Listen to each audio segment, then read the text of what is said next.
Un hombre en paro vino a solicitar un trabajo como simple vigilante de seguridad. La mujer, la directora general, apenas echó un vistazo a su currículum. Levantó la vista y preguntó: ¿Sirvió usted en el grupo de operaciones especiales hace 15 años? Al decir esto, se quitó las gafas. ¿Y usted recuerda quién soy yo? Al mirar atentamente el rostro que tenía delante, me quedé petrificado e instintivamente di un paso atrás. Estimados espectadores, ¿qué recibe al final un hombre que sacrificó su juventud y su salud por salvar a otros? Después de 15 años de durísima supervivencia en el fondo de la escala social, la traición de su esposa, que huyó con el dinero en el preciso momento en que su anciana madre agonizaba esperando una operación de corazón. Parecía que este exsoldado estaba completamente destrozado, pero la ley del karma nunca falla. Aquel mismo día en que llegó con su currículum para buscar trabajo y fue sometido a una cruel humillación, se convirtió en el día de su reencuentro con la joven por cuya salvación una vez arriesgó su vida. Ahora, ella es la poderosa dueña de una corporación ante la que tiemblan miles. ¿Cómo transcurrió este fatídico encuentro? Les invitamos a conocer los detalles. El dolor en mis vértebras dañadas se irradiaba hasta la nuca cada vez que amanecía. Apretando los dientes, descargué el último saco pesado de patatas de la caja del camión al puesto del mercado mayorista de Mercamadrid. El viento frío me calaba la fina chaqueta de trabajo, empapada de sudor y polvo. El turno de noche de hoy se había alargado más de lo habitual.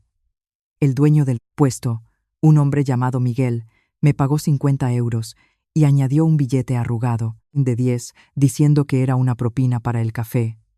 Asentí en señal de agradecimiento. Metí los billetes arrugados en el bolsillo del pantalón y me dirigí a mi habitación alquilada. En los 15 años que habían pasado desde que me licencié con un cuerpo que guardaba múltiples secuelas de graves lesiones, me había acostumbrado a este frenético ritmo de supervivencia. Desde peón en la construcción, mozo de almacén y operario en un aserradero hasta taxista, no había trabajo físico duro que no hubiera probado. Con tal de ganar un céntimo para las medicinas de mi anciana madre, apretaba los dientes, trabajaba. La habitación cuadrada de 15 cuadrado metro, situada en las profundidades de un húmedo barrio obrero de las afueras, me recibió con un silencio aterrador, vibrante. Normalmente a esta hora, mi mujer, Laura, ya se levantaba para ponerla en cafetera, y mi madre rezaba sus oraciones matutinas ante una estampita del Virgen. Pero hoy todo estaba inmóvil. Me apresuré a entrar en un rincón de la habitación. Mi madre yacía en la cama. Su respiración era pesada y entrecortada. El médico del centro cardiológico dijo que la insuficiencia cardíaca de mamá había entrado en una fase crítica.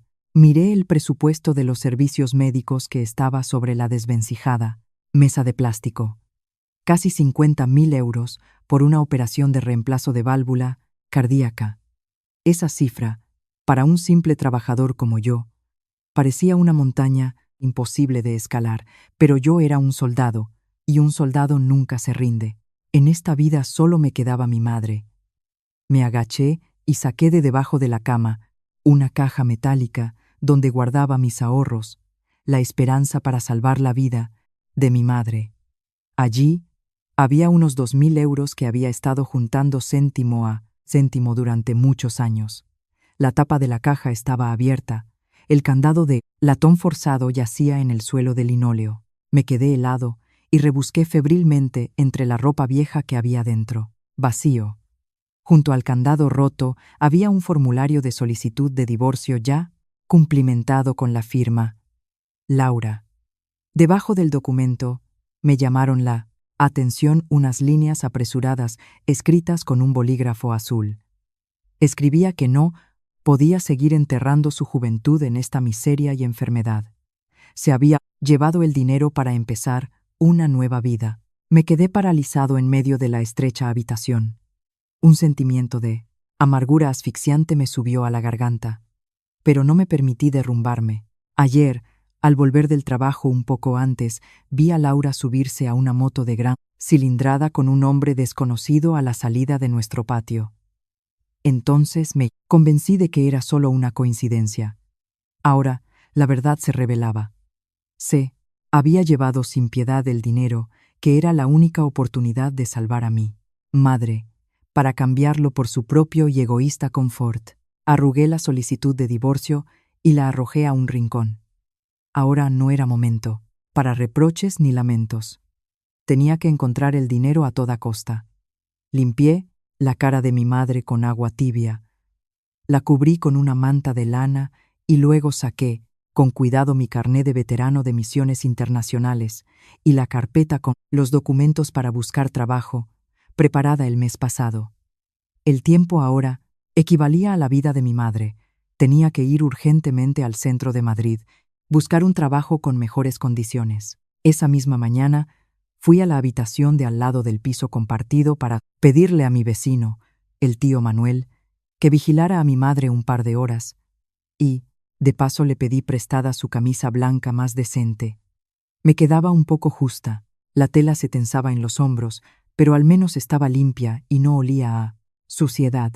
La oficina del grupo Avantgarde se encontraba en una de las calles más concurridas del centro de la capital, en el área de las 4 Torres. El rascacielos cristal reflejaba los deslumbrantes rayos del sol.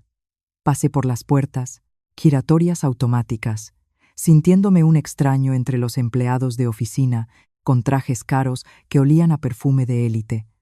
La chica de la recepción me miró, con compasión, y me indicó el camino al tercer piso, al Departamento de Recursos Humanos. Aspiraba al puesto de vigilante de seguridad del perímetro exterior. Había oído que aquí, en una empresa tan sólida, se podía pedir un adelanto si la familia se encontraba en una situación vital especialmente difícil. La puerta del Departamento de Recursos Humanos estaba abierta. Un hombre de unos 40 años, con una barriga imponente y una camisa de seda brillante, estaba sentado con los pies sobre el escritorio. La placa en la mesa decía: Ricardo, jefe de Recursos Humanos. Me quité la gorra con cuidado, me acerqué y le entregué la carpeta con mis documentos. Ricardo ni siquiera me miró. Tomó la carpeta con los bordes gastados, hojeó un par de páginas y sonrió con un desprecio torcido. Dejó caer los documentos con un golpe sobre la mesa de cristal. ¿Te crees que esto es una organización benéfica para traer aquí este montón de papeles viejos? Soltó con sarcasmo. Casi 40 años. Estudio cero. Las ayudas del Estado seguro que te las gastaste en vino o en apuestas. Y ahora vienes aquí a mendigar un puesto de vigilante. Aquí necesitamos tíos rápidos, sanos y fuertes. ¿De qué sirve un jubilado como tú para esta corporación? Sus palabras, como agujas, se clavaron en mi orgullo de exmilitar. Mis manos se cerraron en puños. Las venas se hincharon en mis nudillos curtidos.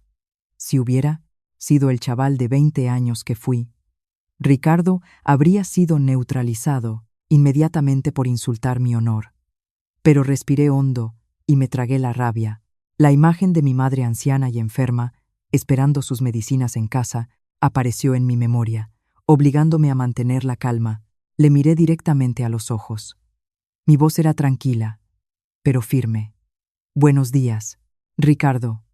He venido aquí para conseguir un trabajo con mi esfuerzo honesto. Tiene derecho a rechazar mi currículum si no cumplo los requisitos, pero no tiene derecho a insultar mi servicio militar ni a nosotros, los soldados. Le pido que cuide sus palabras. Ricardo golpeó la mesa, se levantó de un salto y, señalándome con el dedo, gritó: ¿Encima te atreves a darme lecciones? Un muerto de hambre de la calle, que ni siquiera ha pasado la primera criba, se atreve a chulearse con el jefe de Recursos Humanos. Seguridad, suban y echen a este parado de aquí, y que ninguna agencia de empleo se atreva a enviármelo de nuevo. Justo en ese momento, cuando la tensión en el despacho había llegado al límite, la puerta de cristal se abrió bruscamente hacia adentro. Entró una mujer. La seguían 2 secretarias con carpetas de documentos. El ruidoso ambiente se heló al instante. La mujer rondaría los 35 años. Llevaba un elegante traje de chaqueta blanco que irradiaba un aura de poder. Su mirada severa recorrió la habitación y se detuvo en Ricardo, que todavía me señalaba con el dedo. Yo me quedé quieto, evaluando la situación. De esa mujer emanaba una poderosa energía de líder, aunque su rostro estaba oculto tras un maquillaje cuidado y su porte delataba a una alta ejecutiva. Había algo extrañamente familiar en sus rasgos. Una vaga sensación cruzó mi mente, pero la deseché de inmediato. ¿Cómo iba yo, un simple peón, a conocer a una figura tan importante en esta corporación? En cuanto Ricardo vio a la mujer que había entrado, su comportamiento cambió radicalmente.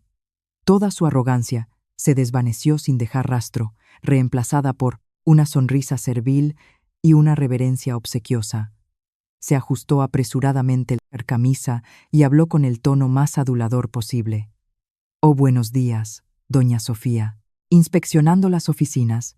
Disculpe, hoy tenemos un poco de jaleo en recursos humanos. Este hombre vino a buscar trabajo.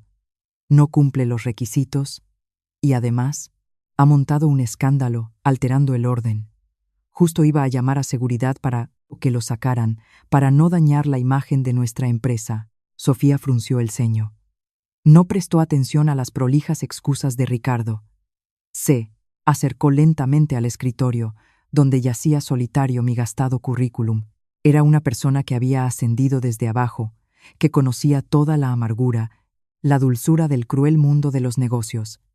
Había oído a la gente cuchichear que la directora general de Avantgarde era muy estricta, que siempre separaba lo personal de lo profesional y que, sobre todo, no soportaba a quienes abusaban de su poder para oprimir a los trabajadores de a pie. Dirigió su mirada hacia mí. Sus ojos se deslizaron por mi camisa ajustada, mis manos callosas y mi rostro curtido por el viento y el sol. No aparté la vista, manteniéndome erguido y conservando la postura de un soldado ante un superior. Sin súplica, sin miedo. Sofía desvió la mirada y extendió la mano para coger mi ajada hoja de vida. En la habitación reinaba un silencio sepulcral. Solo se oía el susurro de las páginas al pasar. Sofía repasó con la vista la información básica. De repente, su mirada se detuvo en la sección de experiencia profesional. Vi claramente cómo los dedos que sostenían la hoja palidecieron ligeramente por la tensión. Mi letra, con tinta azul, era clara. Servicio en el grupo de operaciones especiales, GOE. Fecha de baja en el servicio. Hace exactamente 15 años. Motivo: incapacidad derivada de lesiones sufridas durante una operación de rescate. Levantó la cabeza lentamente. Su mirada se clavó de nuevo en mi rostro. Pero, esta vez, era mucho más atenta y profunda. Se fijó en la tenue cicatriz que iba desde el rabillo de mi ojo izquierdo hasta el pómulo. Era la marca de un trozo de hormigón durante aquella riada. La respiración de Sofía se aceleró. Vi cómo sus hombros temblaban ligeramente bajo la tela del traje. En los ojos severos de la mujer de negocios apareció de repente un velo de lágrimas. El jefe de recursos humanos, Ricardo, no se percató de este brusco cambio en su superiora. Continuó con su perorata, intentando echarme. «Doña Sofía, ¿por qué pierde el tiempo con esta basura? Permítame llamar a la gente para que lo saquen». «Cállate». El grito agudo de Sofía cortó el silencio, interrumpiendo la aduladora perorata de Ricardo. Ricardo se estremeció, balbuceó algo ininteligible y retrocedió, pálido como el papel, sin entender el error fatal que acababa de cometer.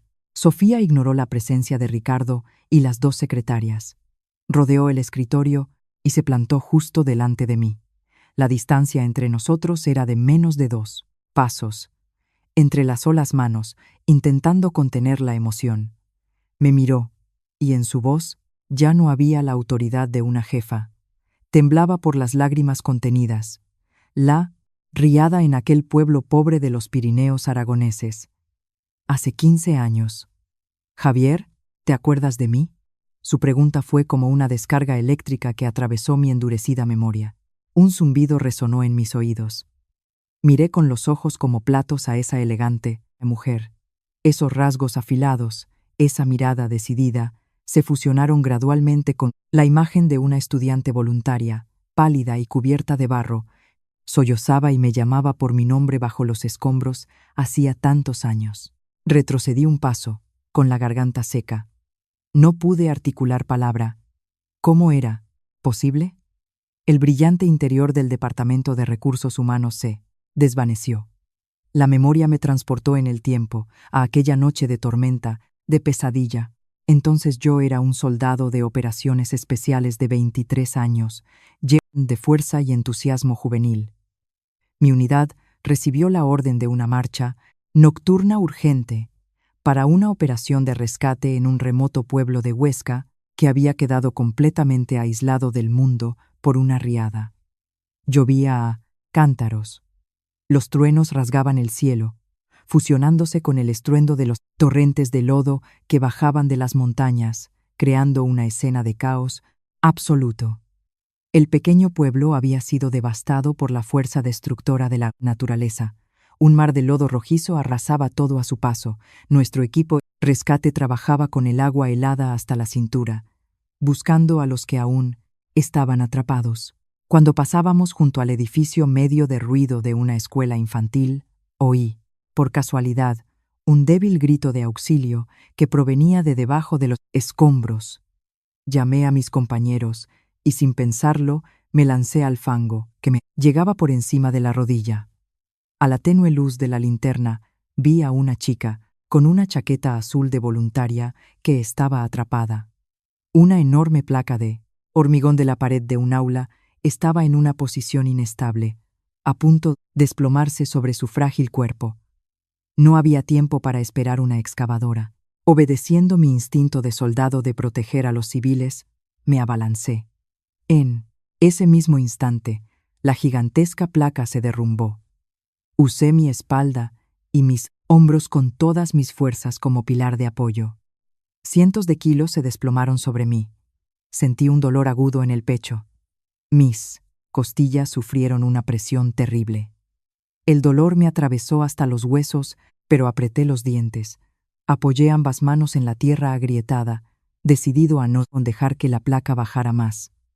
La estudiante quedó en un espacio seguro formado por mi cuerpo. Lloraba amargamente. Sus pequeñas manos intentaban rodear mi rostro manchado de barro. Javi, aguanta, aguanta. Los rescatadores ya vienen, gritaba aterrorizada.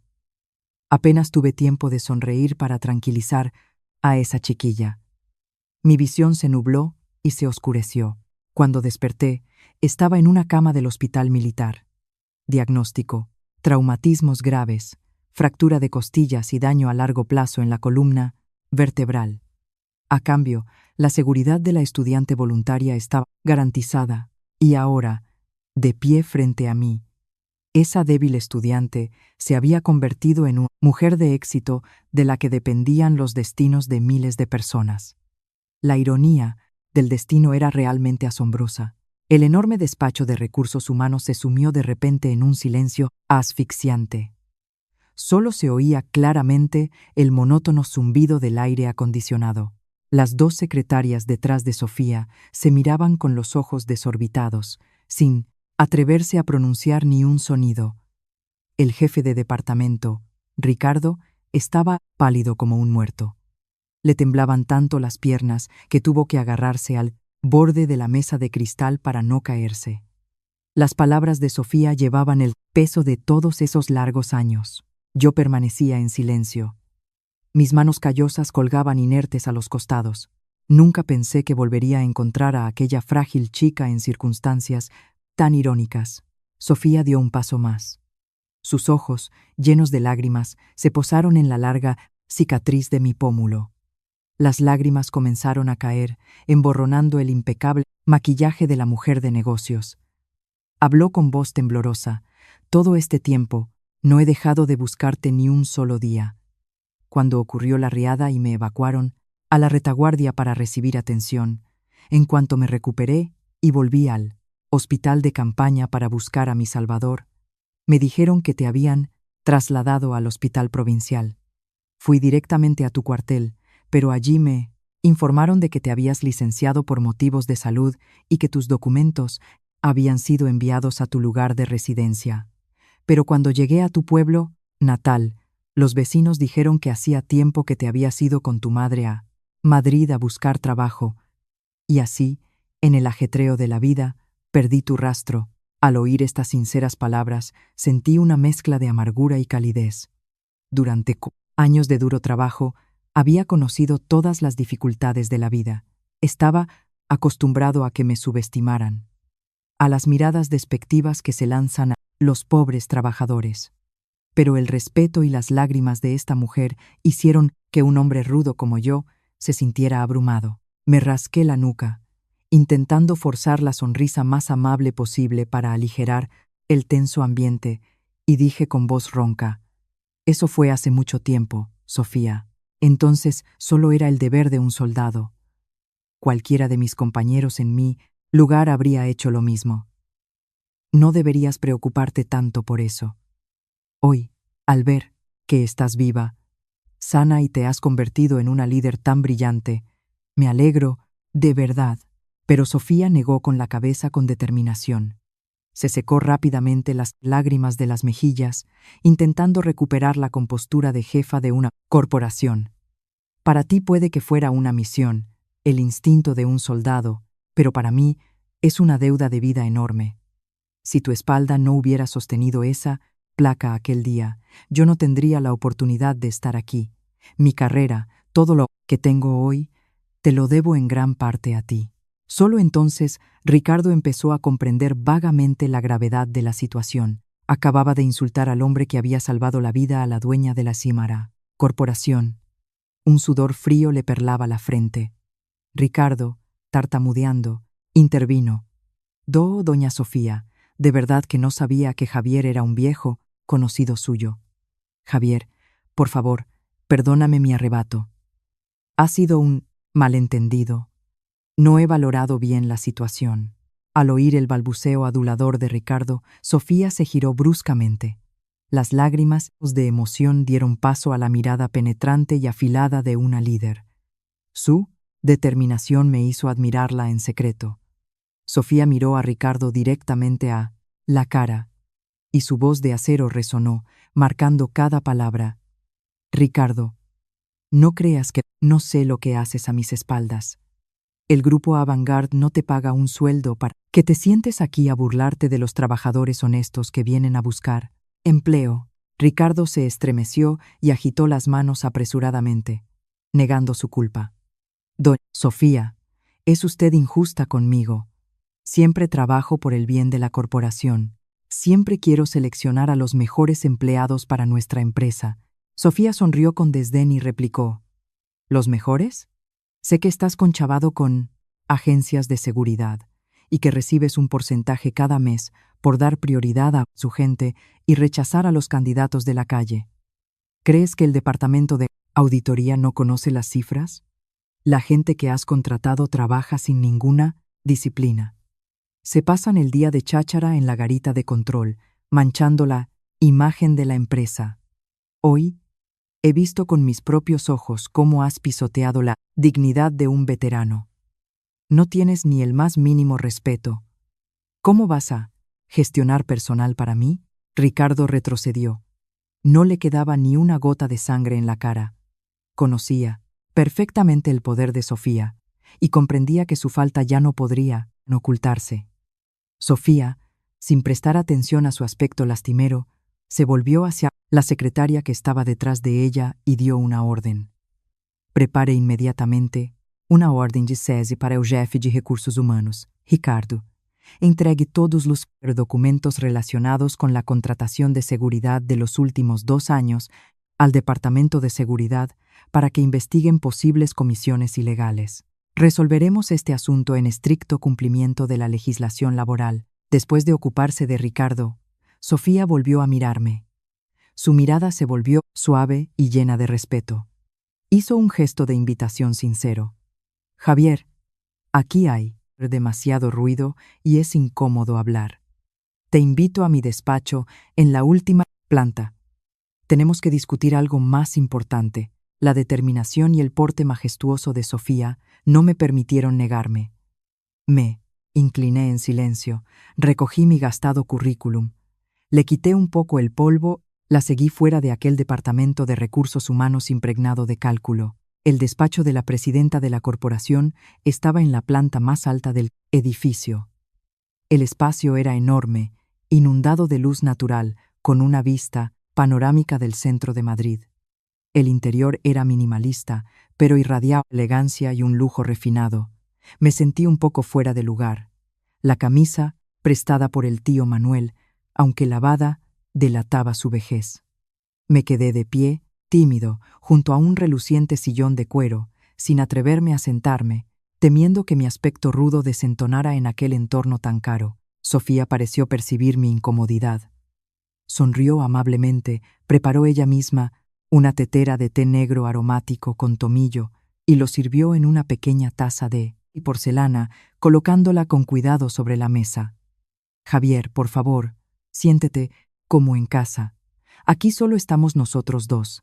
No hay distancia entre directora y candidato. Siéntate, toma un té. Solo cuando me senté con cautela en el borde del sillón, Sofía comenzó la conversación. Fue directa al grano, sin preámbulos corteses. Sé que eres un hombre con un altísimo sentido del honor. Aquel año, cuando me salvaste, tampoco esperaste ninguna recompensa. Hoy te he invitado aquí no para darte una limosna o intentar comprarte con dinero. Soy una directiva. Veo en ti un potencial real. Miré a Sofía con sorpresa. ¿Potencial? ¿Qué potencial tenía un hombre de casi 40 años sin estudios superiores, con viejas lesiones, para ayudar a una corporación tan grande? Sofía respondió con calma. El grupo Avangard está en proceso de reestructuración. El departamento que requiere cambios inmediatos es el de seguridad. Algunos trabajan con desgana, no respetan la disciplina y están metidos en asuntos turbios. Necesito a una persona con carácter, responsable y, lo más importante, con una disciplina de hierro, militar. Para poner orden en todo este sistema, quiero ofrecerte el puesto de jefe de seguridad del perímetro exterior y, cuando sea necesario, mi conductor personal. El sueldo inicial es de 2.500 euros al mes. La empresa te proporcionará un seguro médico completo. Al oír la cifra de 2.500, mi corazón dio un vuelco. Era una cantidad enorme, más que suficiente para vivir y para las medicinas mensuales de mi madre. Y ya no tendría que agotarme en el mercado mayorista. Pero la angustia por el coste de la operación de corazón de mi madre todavía pesaba sobre mi alma. Suspiré y estaba a punto de rechazar la oferta, porque necesitaba un gran adelanto, urgentemente para salvar a mi madre ahora mismo. No podía esperar hasta el día de cobro, pero Sofía entendió perfectamente mis pensamientos. Sacó de un cajón un contrato de trabajo ya preparado. Sé que tu madre está gravemente enferma y necesita tratamiento urgente. La corporación tiene una política de apoyo a los empleados. Te daremos un adelanto equivalente a 6 meses de tu salario. Este dinero será suficiente para pagar la operación de corazón y la recuperación de tu madre, Isabel. Solo tienes que leerlo detenidamente y firmarlo.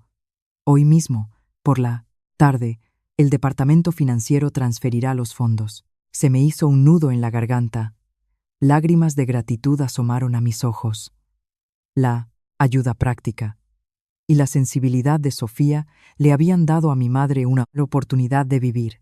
Apreté con fuerza el bolígrafo y, poniendo toda mi gratitud en ello, firmé aquel contrato que cambiaría mi destino. A la mañana siguiente, me puse el impecable uniforme del servicio de seguridad del grupo Avangard. La sensación de llevar ropa reglamentaria, con una clara identificación en el pecho, me recordó mis días de servicio.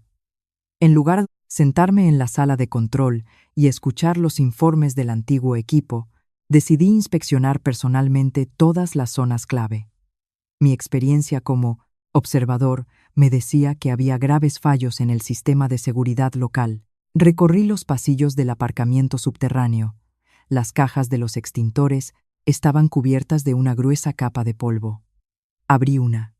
Dentro reinaba el desorden y los extintores estaban caducados.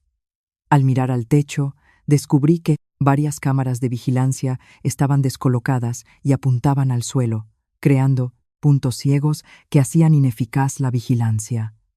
Todo era peor de lo que había imaginado. Anoté meticulosamente cada punto en una pequeña libreta y me dirigí directamente a la sala del turno de guardia. Nada más abrir la puerta, vi a 4 vigilantes apiñados alrededor de una mesa grande, jugando a las cartas con dinero de por medio. Sobre la mesa había botellas vacías de refresco y billetes pequeños esparcidos. El que repartía era Iván, el antiguo subjefe de seguridad. Se decía que era conocido de algún directivo intermedio, por lo que a menudo se comportaba con libertad y nadie se atrevía a llamarle la atención. Al verme, Iván ni siquiera cambió de postura. Sonrió torcidamente y soltó una cormara frase burlona. «Hombre, jefe, he oído que vienes del ejército. Siéntate, échate una partidita con los colegas. Las reglas de la empresa aquí las pongo yo». Me acerqué y barrí la baraja de la mesa con la mano. Mi mirada severa recorrió cada uno de los rostros desconcertados. En horario de trabajo, con el uniforme de la empresa, organizando juegos de azar. Todos de pie, limpien la mesa y pónganse a escribir un parte de inmediato. Iván se puso rojo de ira. Aprovechando su gran corpulencia, se levantó agresivamente, se acercó a mí, intentando provocarme. ¿Te crees que por ser el jefe puedes hacer lo que te dé la gana? Como llame a quien tengo que llamar, te echan de aquí a patadas. Antes de que pudiera terminar la frase, Iván se abalanzó, levantando la mano para empujarme con fuerza en el hombro. Pero se equivocó de objetivo. Gracias a los reflejos perfeccionados durante años de combate cuerpo a cuerpo en operaciones especiales, esquivé el golpe con facilidad. Al mismo tiempo, con la mano derecha, le agarré la muñeca, giré y apliqué una llave de dolor, torciéndole el brazo a la espalda. Iván gritó de dolor y, perdiendo el equilibrio, cayó hacia adelante. Toda la maniobra de autodefensa no duró más de 3 segundos. No le causé ninguna lesión, pero fue suficiente para que comprendiera la diferencia en nuestras habilidades de combate. Los otros vigilantes palidecieron y se pegaron a la pared. Le solté el brazo. Me erguí y declaré en voz alta: «Yo trabajo según el reglamento. A partir de hoy, este servicio funcionará con estricta disciplina. Quien no esté de acuerdo en obedecer, que ponga voluntariamente su renuncia sobre la mesa. No habrá excepciones». Gracias al oportuno apoyo financiero de la empresa, mi madre fue ingresada de inmediato en el centro cardiológico para la operación.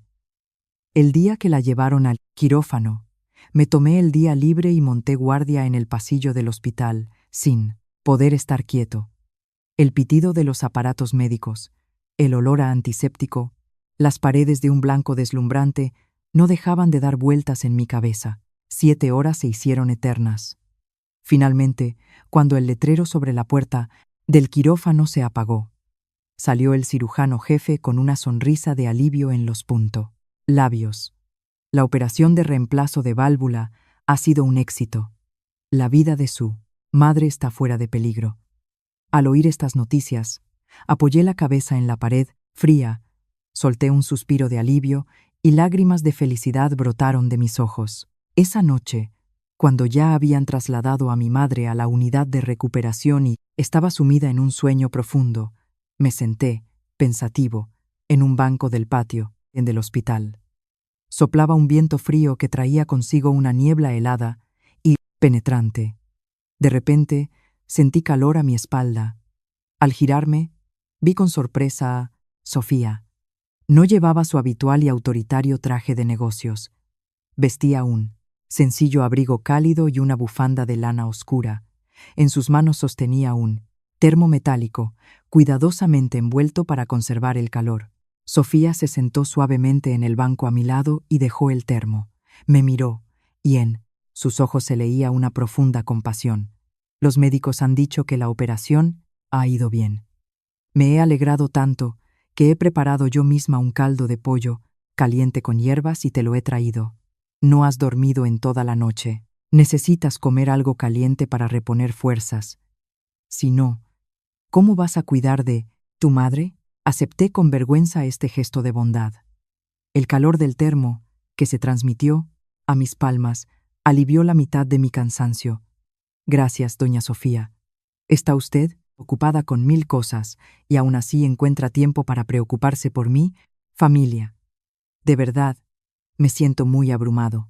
Sofía sonrió con una sonrisa increíblemente amable y serena. Miró a lo lejos, la tranquila oscuridad nocturna del patio del hospital.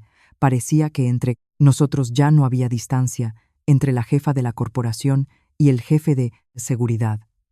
Nos sentamos y compartimos las penas de aquellos largos años en los que no supimos nada el uno del otro. Le hablé de los días de dura supervivencia en el mercado mayorista, de la angustia al ver a mi madre luchar contra la enfermedad. Sofía escuchaba atentamente. A cambio, compartió la tensión del cruel mundo de los negocios. Su soledad en la cima de la dirección, donde tanto echaba de menos el calor familiar. Aquel tazón de caldo caliente en una noche de invierno no solo ahuyentó el frío, sino que también unió a dos almas curtidas por la vida, como si fuéramos parientes cercanos. Sin darme cuenta, pasó exactamente un mes desde que empecé a trabajar en Avantgarde. La salud de mi madre se recuperaba tan bien que hasta los médicos se sorprendían. Ya podía sentarse sola, comer y hablar animadamente. El enorme peso que durante tanto tiempo había oprimido mis hombros casi había desaparecido por completo. El trabajo del servicio de seguridad también había entrado en la normalidad. Algunos de los antiguos vigilantes que incumplían la disciplina fueron despedidos o trasladados.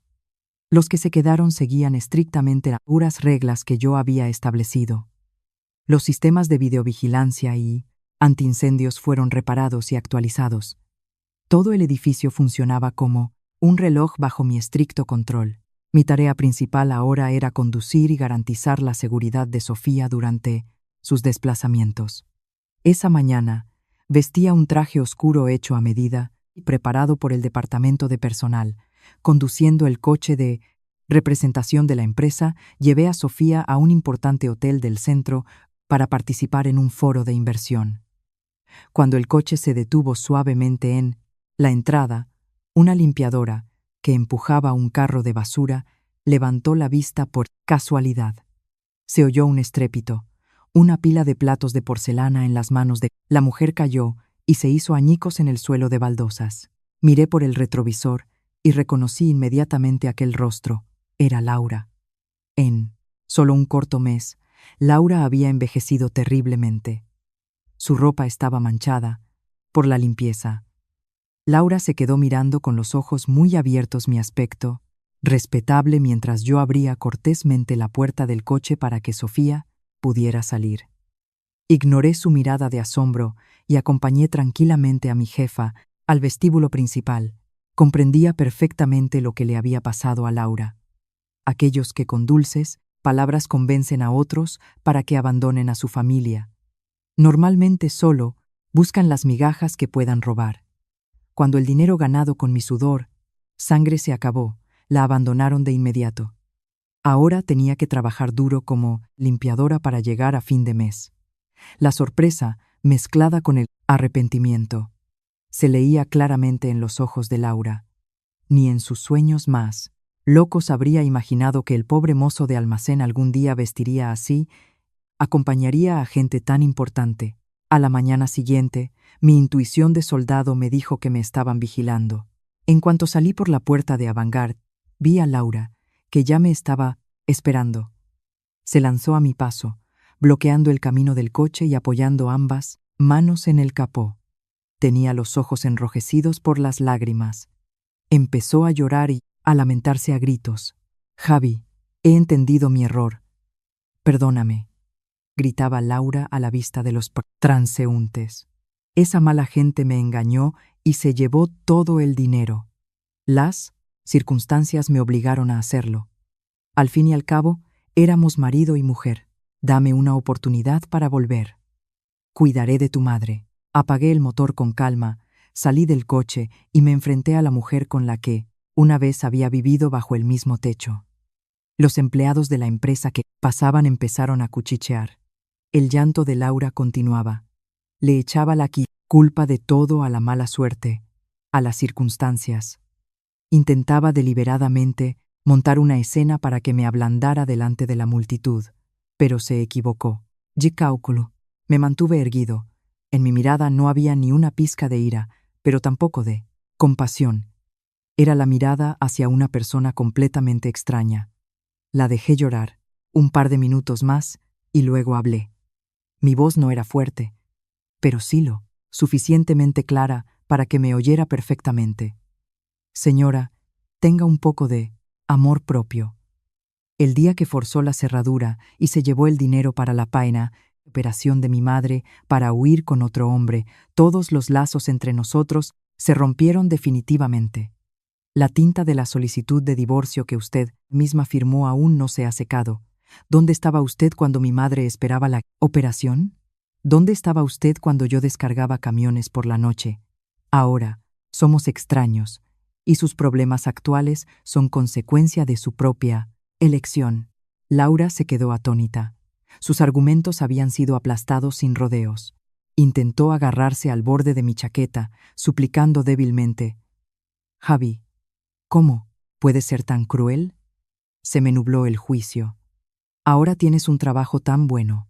Ayúdame aunque sea una vez. Justo en ese momento, desde la entrada principal, se oyó el rítmico taconeo de unos zapatos. Salió Sofía. Llevaba un traje de negocios negro. Se dirigió, tranquilamente hacia nosotros.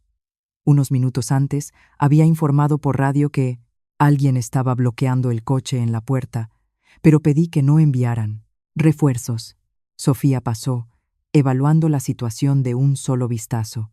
No prestó atención a Laura, sino que se volvió hacia mí, y en su voz sonaba el respeto.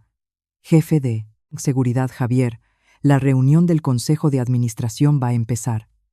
¿Ha terminado con sus asuntos personales? Asentí. Afirmativo, doña Sofía, ya he terminado. Podemos irnos. Sofía me sonrió levemente. Luego miró a los vigilantes de la puerta y dio una orden. Seguridad, asegúrense de que ninguna persona ajena obstaculice el tráfico de la empresa. Pidan a esta señora que abandone la zona de la puerta. Si continúa obstaculizando el tráfico, llamen a la policía. 2 jóvenes vigilantes se acercaron de inmediato. Siguiendo la nueva y estricta disciplina, cortés pero firmemente, crearon una barrera con sus cuerpos, impidiendo que Laura se acercara al coche. Laura ardía de vergüenza. Miró a la autoritaria Sofía, luego el respeto con el que los demás me trataban. Finalmente, se alejó cabizbaja bajo las miradas compasivas y condenatorias de la multitud. Abrí la puerta del coche para Sofía, jurándome a mí mismo que a partir de ahora, todos los viejos problemas quedaban cerrados para siempre. Dejando a un lado los problemas personales, me centré por completo en el trabajo, garantizando la seguridad del grupo Avantgarde. En ese momento, todo el edificio trabajaba a un ritmo frenético. La corporación se preparaba para participar en una licitación crucial por el derecho a construir un nuevo barrio en las afueras de Madrid. Las inversiones previstas eran colosales. Todos los departamentos tenían que trabajar horas extras hasta altas horas de la noche. Toda la información sobre los proyectos, las finanzas y el precio ofertado se consideraba un secreto comercial de máxima confidencialidad. La principal persona responsable de ayudar a Sofía en este proyecto era Daniel, el vicepresidente de inversiones. Daniel era un joven intelectual que siempre demostraba devoción por su trabajo, pero mis instintos de exoperativo me decían que había algo sospechoso en el comportamiento de este hombre. Varias noches seguidas, cuando todos los empleados ya se habían ido, Daniel, con pretextos inventados, se quedaba solo en la oficina, alegando la necesidad de silencio para revisar datos complejos. Una noche, tarde, Después de haber llevado a Sofía a casa sana y salva, volví a la empresa para una inspección sorpresa. Al pasar por el archivo del Departamento de Inversiones, noté que la cerradura de la puerta tenía marcas de haber sido forzada con una herramienta especializada. Una persona normal, sin fijarse, no habría notado nada. Abrí la puerta en silencio y entré. A la tenue luz de una pequeña linterna, examiné cada rincón de la habitación. Noté que la carpeta con el plan del proyecto estaba desplazada de su orden habitual. En la fina capa de polvo del borde de la mesa de madera había un arañazo reciente. Evidentemente, alguien había estado rebuscando en los documentos. Mis sospechas se fortalecieron. Tan pronto como llevé a Sofía a la mañana siguiente, le informé inmediatamente de estas anomalías. Con su consentimiento y un código de acceso temporal, esa misma noche volví a la empresa para revisar a fondo su propio despacho, utilizando las habilidades perfeccionadas en operaciones especiales. Revisé cada maceta, cada cuadro en la pared y el sistema de ventilación. Finalmente, al pasar la mano por debajo del tablero de su escritorio, mis dedos tropezaron con un objeto extraño. Era un micrófono, microscópico, un micrófono espía, pegado firmemente con cinta de doble cara. Estaba escondido en un punto ciego, con una astucia increíble. Fotografié cuidadosamente el dispositivo con mi teléfono, luego lo dejé todo como estaba y me retiré en silencio. Las corrientes subterráneas en el mundo de los negocios resultaron ser mucho más complejas de lo que había imaginado. A la mañana siguiente, recogí a Sofía para ir al trabajo más temprano de lo habitual. Cuando el coche circulaba por una carretera desierta junto al río, reduje la velocidad. Asegurándome de que los alrededores eran seguros, no pronuncié ni una palabra, sino que saqué silenciosamente de mi bolsillo una pequeña hoja de papel. En ella estaba escrito claramente que en su despacho había un micrófono instalado y que los documentos secretos del archivo probablemente habían sido copiados. El principal sospechoso, Daniel. Puse la nota en la palma de la mano de Sofía.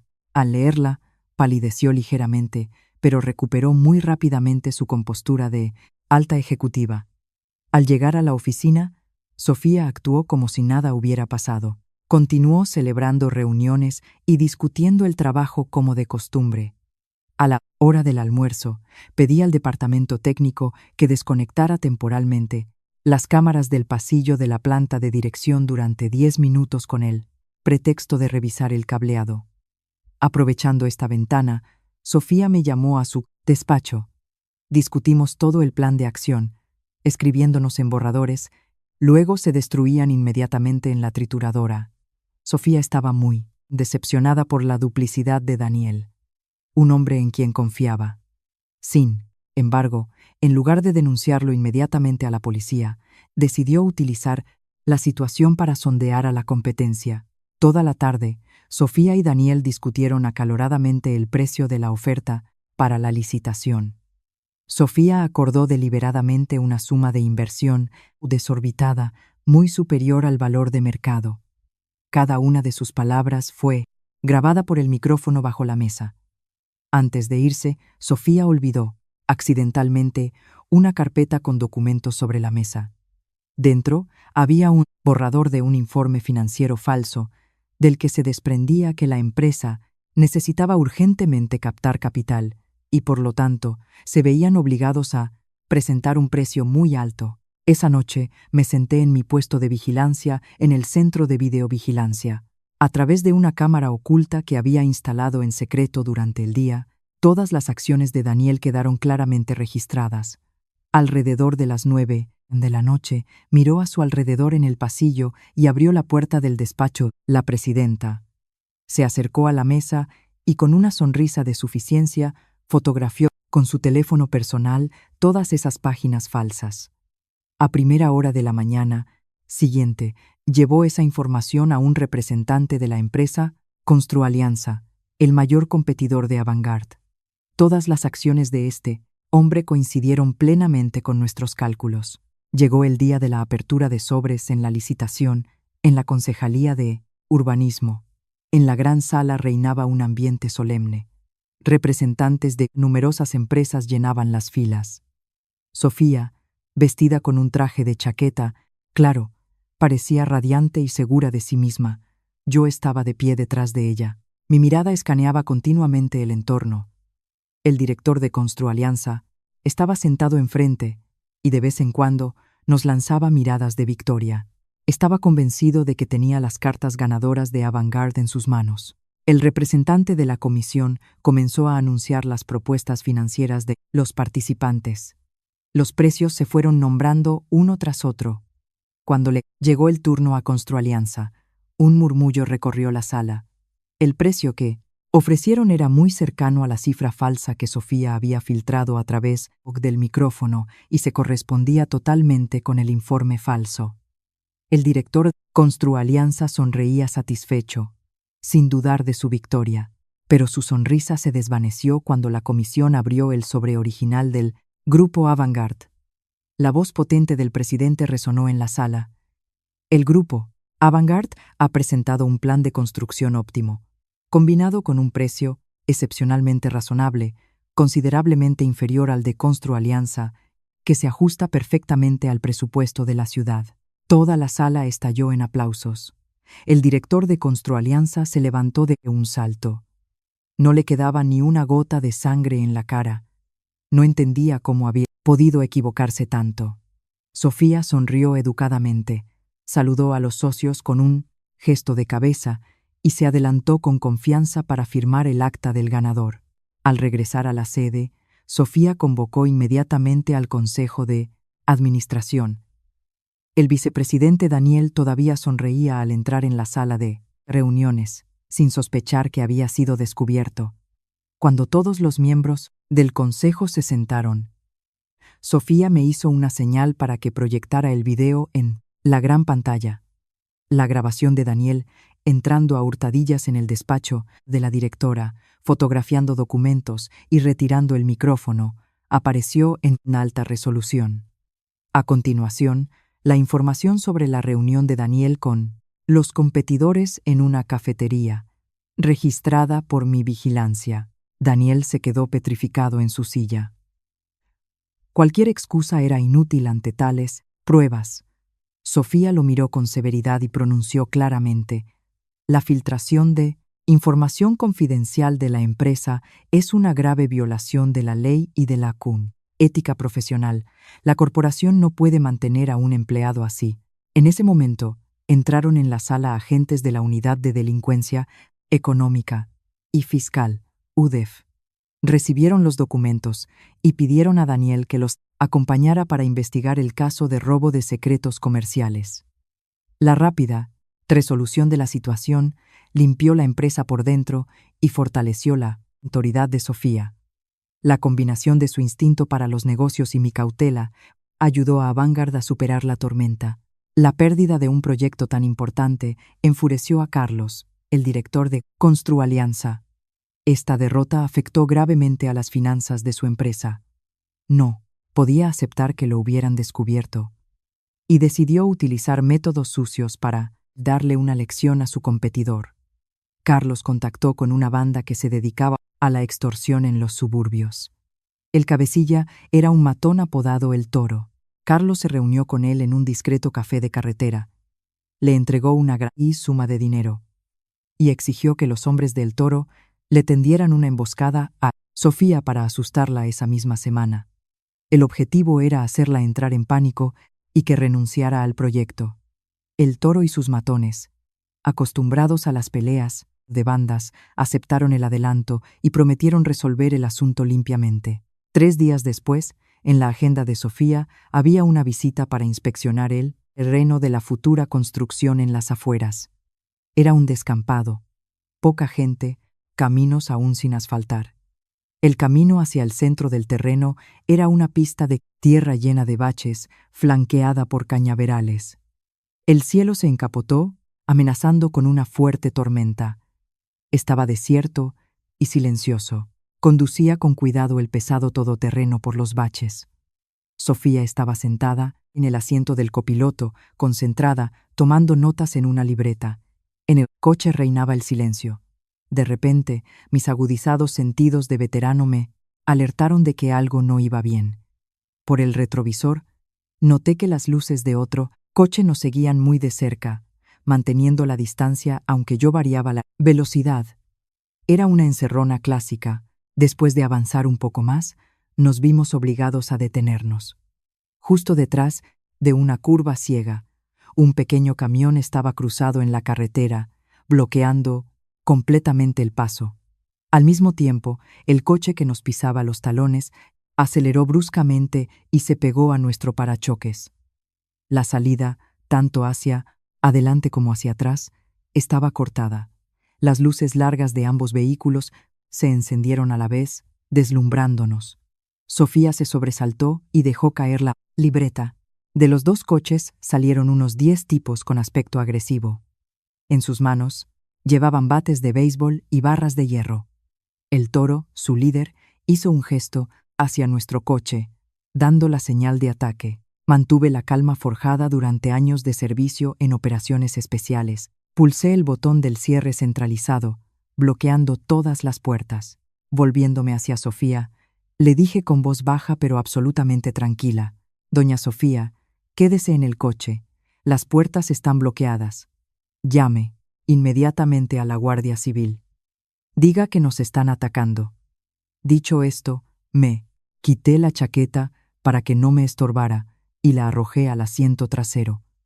Saqué de la guantera una pesada palanca de acero para defensa personal. Respiré hondo, abrí la puerta, salí y me enfrenté a la multitud. Al ver que salía solo, los tipos se rieron. Pensaron que un vigilante ya entrado en años no podría hacerles nada. El Toro se abalanzó sobre mí para dar el primer golpe, pero se equivocó de lleno. Flexioné ligeramente las rodillas, esquivé el precipitado golpe del bate y al mismo tiempo golpeé con la palanca, desviando su arma, y luego lo empujé con fuerza en el hombro, haciéndole perder el equilibrio y retroceder. Al ver esto, varios hombres se lanzaron hacia adelante, rodeándome. Sin perder la compostura, apliqué mis habilidades de combate real. Bloqueaba, desviaba, esquivaba, controlando la distancia, sin permitir que nadie se acercara a la puerta detrás de la cual estaba Sofía. Sin embargo, debido a la superioridad numérica, uno de los atacantes se me acercó por la espalda y me golpeó con el bate con todas sus fuerzas en el hombro izquierdo. El dolor de una vieja herida estalló con una fuerza monstruosa. Se me nubló la vista. Me mordí el labio hasta sangrar, me di la vuelta, le quité el bate de un golpe y plantando firmemente los pies en el suelo, me coloqué frente al capó del coche como un muro, infranqueable. Al ver que seguía en pie incluso después de semejante golpe y al encontrarse con mi mirada gélida, los matones empezaron a dudar. Retrocedieron un paso, sin atreverse a atacar de nuevo, y en ese momento, el aullido de las sirenas de la policía rompió el silencio. Las luces azules y rojas iluminaron la carretera. Una patrulla de la Guardia Civil llegó, bloqueando la única vía de escape. Al darse cuenta de que estaban atrapados, los hombres de El Toro tiraron los bates y se lanzaron a los cañaverales intentando huir. Pero los agentes los alcanzaron rápidamente, los redujeron y los metieron en los furgones. Solo cuando la situación estuvo completamente bajo control, guardé la palanca en el maletero.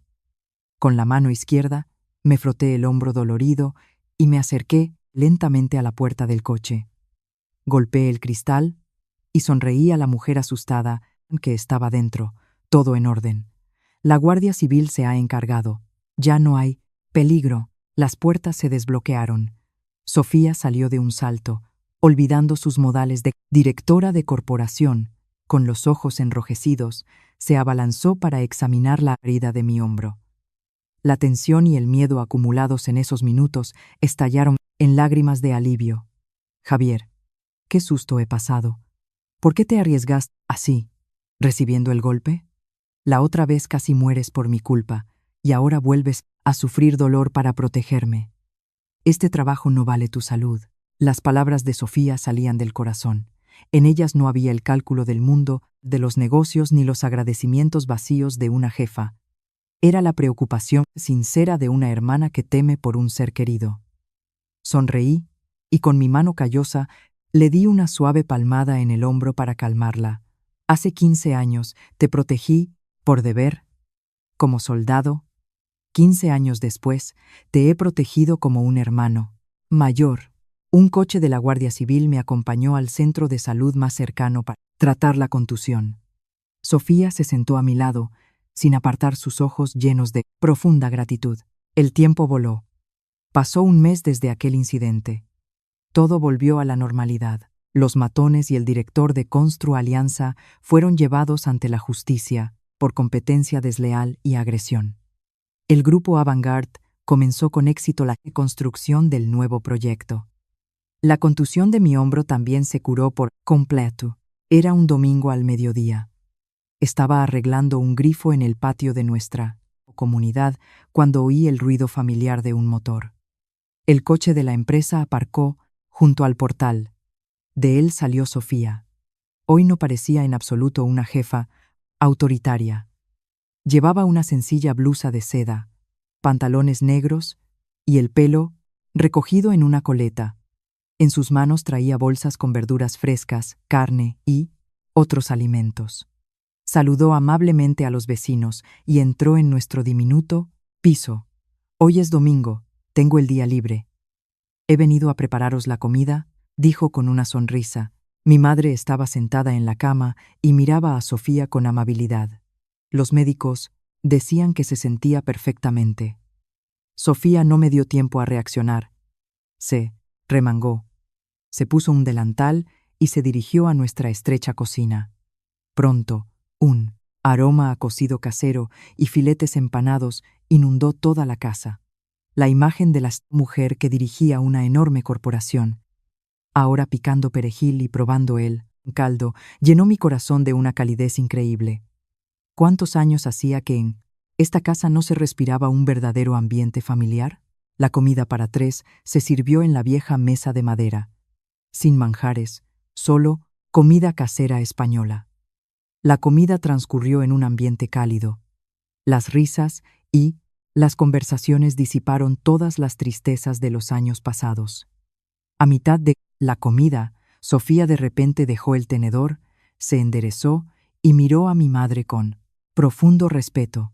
Isabel, soy huérfana desde niña. Tuve que conseguirlo todo, por mí misma. Javier me salvó la vida 2 veces y me ha ayudado en momentos difíciles. Valoro mucho a su familia. Si no le importa, permítame ser su hija, adoptiva. A partir de ahora, quiero ser una hermana para Javier y cuidar de usted junto a él. Al oír estas sinceras palabras, mi madre levantó su mano delgada y se secó una lágrima de felicidad. Asintió con ternura y tomó la mano de Sofía. Yo permanecía, sentado en silencio, mirando a las 2 mujeres más importantes de mi vida. Sentí un escozor en la nariz. Levanté mi taza de café caliente y dije con voz temblorosa: ya que ahora somos una familia, no hay necesidad de contar deudas y agradecimientos. Brindemos con este café por el nuevo miembro de nuestra familia. Después de aquella cálida comida familiar, mi vida realmente dio un giro hacia la luz. Gracias a un salario estable y a las generosas primas de la empresa, pude ahorrar una suma considerable. Sofía, como hermana, añadió parte de sus ahorros personales para ayudarnos a mi madre y a mí a resolver para siempre el problema de la vivienda. Una clara mañana de otoño, firmé la hipoteca de un excelente piso en una urbanización nueva, no muy lejos del centro. No era demasiado grande, pero era luminoso, cómodo para una persona mayor y con un balcón precioso. El día de la mudanza, el tío Manuel y otros vecinos salieron a despedirnos con sincera alegría en sus ojos. El piso estaba limpio y acogedor. Esa misma tarde, Sofía y yo llevamos a mi madre a pasear por el paseo junto al río. El agua se rizaba ligeramente, reflejando el sol del atardecer. Mi madre estaba sentada en una nueva silla de ruedas. Su rostro se había sonrosado y una sonrisa feliz jugaba en sus labios. Sofía caminaba a su lado, cubriendo con esmero las piernas de mi madre con una manta para protegerla del viento. Yo caminaba detrás, con paso firme, contemplando a mi familia con una paz inmensa en el alma.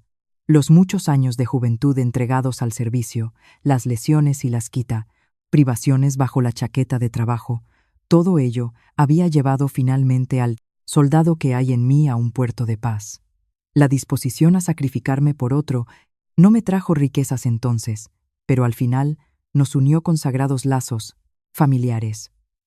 Ahora no solo tenía un buen trabajo y un hogar luminoso, sino también una hermana inteligente y leal.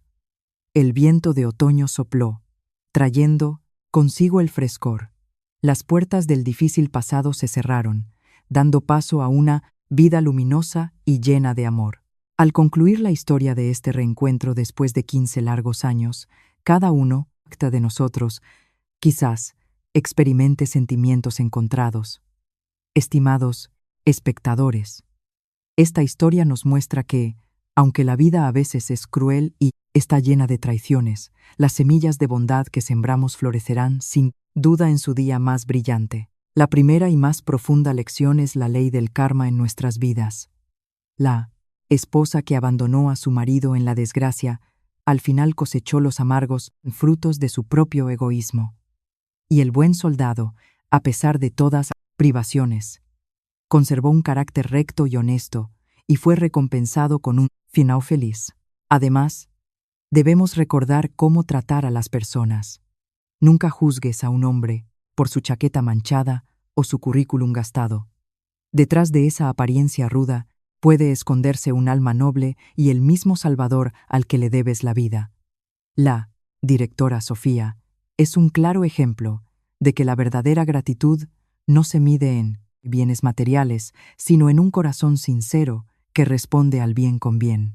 Queridos amigos, las dificultades de hoy son solo una prueba para el mañana. Vivan en paz, sean indulgentes y conserven su humanidad, porque la bondad es como un círculo invisible.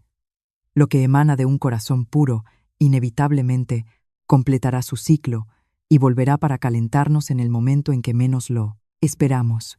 Con esto, nuestra historia de hoy llega a su fin. Gracias por su tiempo, por escuchar y por sentir con nosotros.